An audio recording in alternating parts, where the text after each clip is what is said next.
Shall we?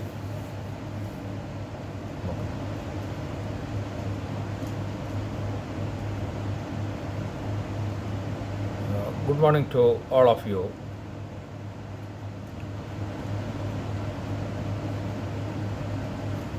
I would like to share my experience in the field of teaching. This is a presentation based on my experience and my observations and my studies for the last 26 years of my teaching.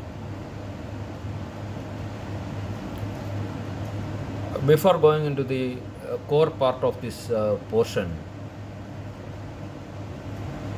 I would like to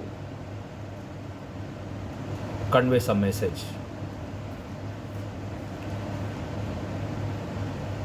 Teaching, of course, it is a passion. It is an art, and at the same time, it is a science. If it is an art, you need some creativity. If it is a science, you have to train for that thing. And moreover, that thing, it is a passion. And if you don't have that passion, please quit. It is not a job for you. It is not a job for your bread and butter. There are so many jobs which gives you for your livelihood, for your bread and butter, but teaching is not.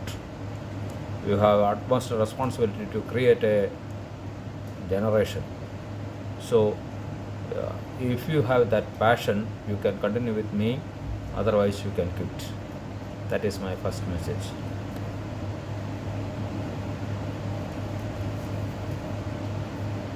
I don't know how many of are here. I am seeing that all of you are sitting here. There are a lot of pressures that you have to sit in front of me. After hearing a harsh word from myself, if you don't have a passion, you please quit. Even when you are not quitting, means you don't have that passion. Beyond that, you are afraid of your management. It is none of my business. Anyway, I want to convey some major messages to you. I don't know how much it will be fruitful to you also. There is a definition for learning. Learning is a process of encoding and storing information in long-term memory from which it can be retrieved and used at appropriate places whenever required. ലേണിങ്ങിനെ കുറിച്ച് കൊടുത്ത ഒരു സ്റ്റഡിയാണ്. I don't believe in that.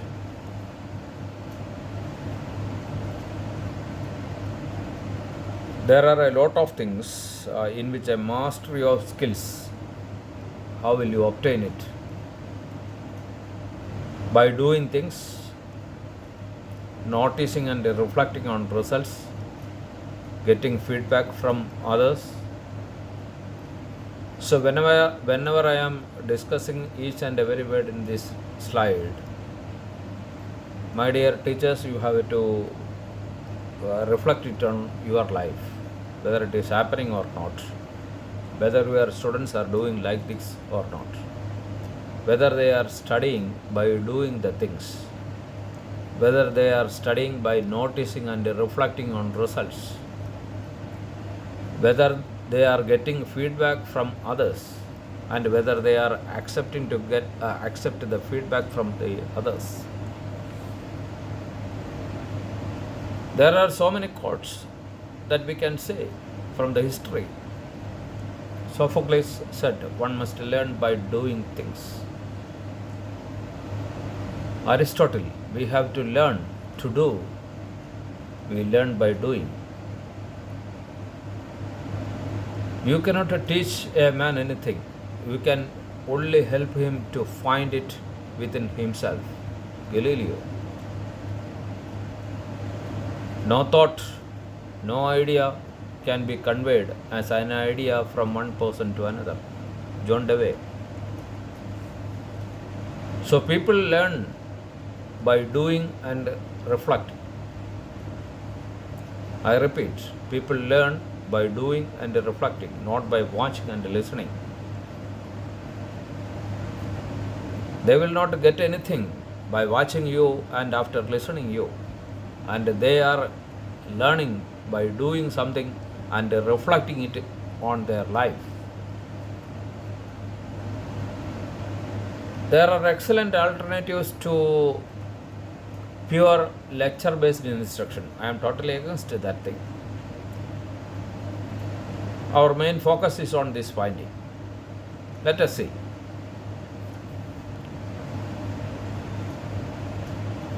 We have to look for the changes in the pedagogical teaching methods. For effective teaching, I am giving some training, and you are going. Don't think that you are going to implement on the next day morning. Nothing will happen. So what I am saying is, don't use all effective methods at once. We are following certain conventional method of teaching. To become an effective teacher, I am not saying that you have to throw out all our traditional methods. Don't think that you are going to win them all. You cannot. You can't win all of a sudden. So take it easy, enjoy teaching.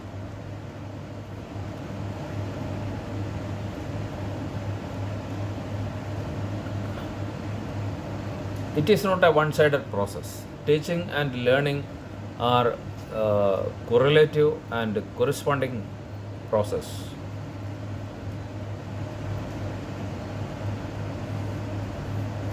There are two concepts of teaching: to show or explain something. If everything the students are supposed to learn in a course is covered in lectures and readings, and the teacher has successfully completed the course, whether or not anyone learned, you don't know whether they learned or not. You covered the topic, you finished the topic. There we will call it as teacher-centered instruction.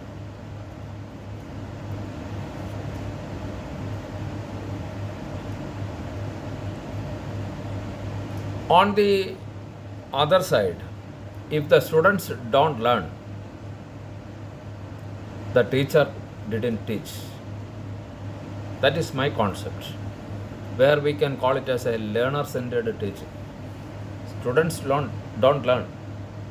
The instructor didn't teach. The teacher didn't teach. What I said before, you covered all the topic. Your job is over, and you are not at all aware about whether the students know anything. Your job is over. The second thing is, if the students don't learn, if your students have not gained anything, you have not done your job. That is learner-centered teaching. Before teacher-centered instruction, second one is learner-centered teaching.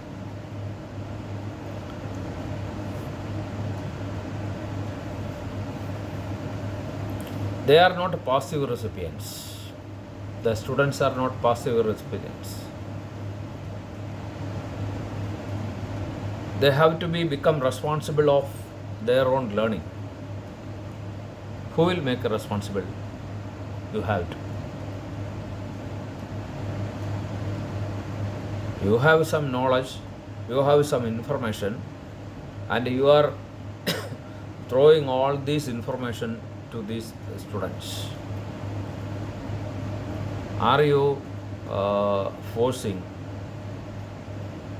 or are you are taking a responsibility of their learning?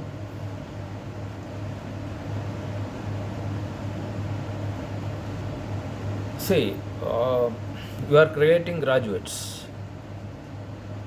or postgraduates or PhD holders, whoever maybe it is. They are looking for a job in the global market. Creative researchers, that job markets, what I am saying. Creative researchers, developers, entrepreneurs who can help their companies in the technology development curve.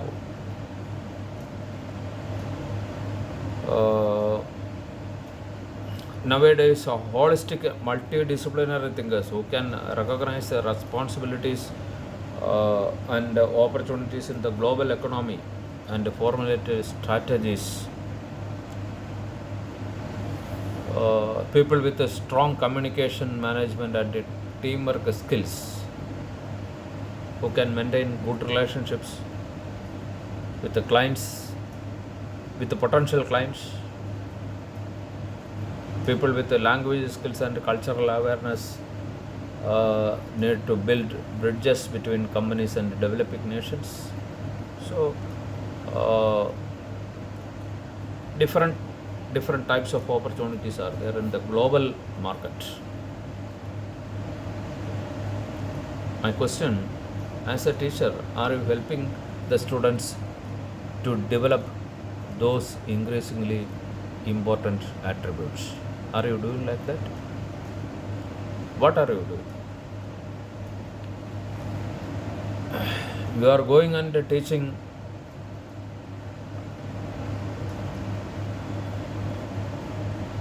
basics of semiconductor physics.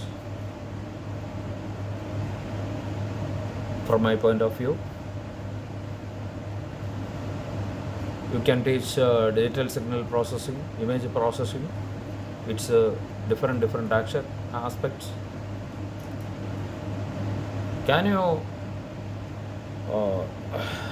link all these things with a real-time situation? There I am coming to the next point.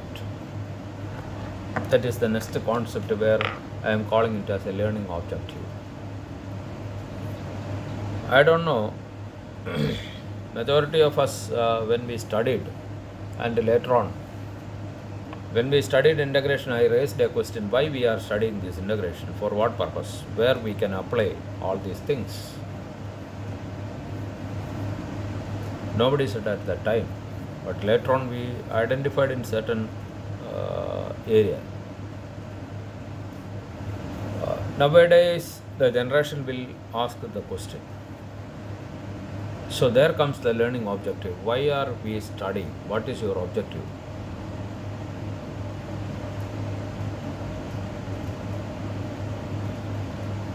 So there comes a lot of things. What are learning objectives? And whenever I am saying to my teachers, you have to initially raise what is the learning objective, and then they are asking why should we write it, and how should we write it, and whether we have to share the learning objectives with the students. And if we share the learning objective, what is the most effective way to do that, and where it comes the Bloom's taxonomy.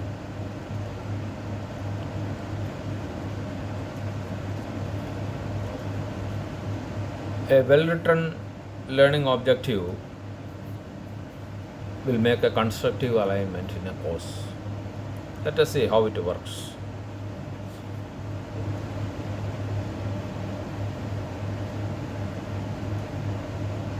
Whenever you are going for a class, for your session, you have to plan. That is the first thing. Write a detailed learning objective that address the targeted knowledge and skills. What you are going to do on that particular day, what will be conveyed to you, to your students on that day. It can be designed in different forms. It can be designed in lectures, in class activities, in assignments, and whatever be the mode that you are accepting, at the end, whether they achieved it or not, that have to be observed.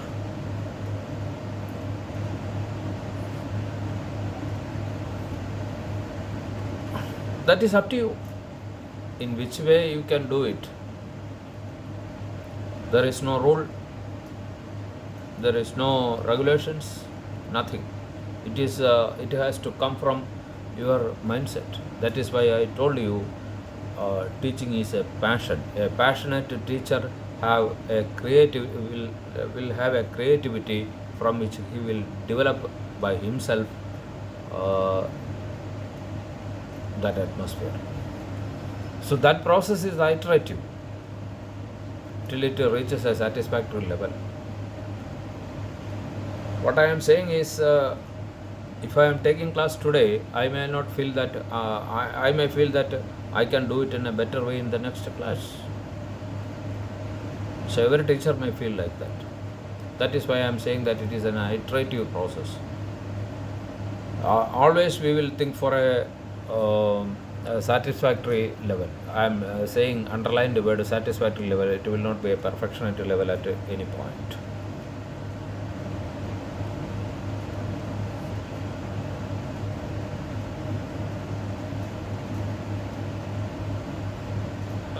In between, what I have to say, if you are going for a teaching, in between, what I thought.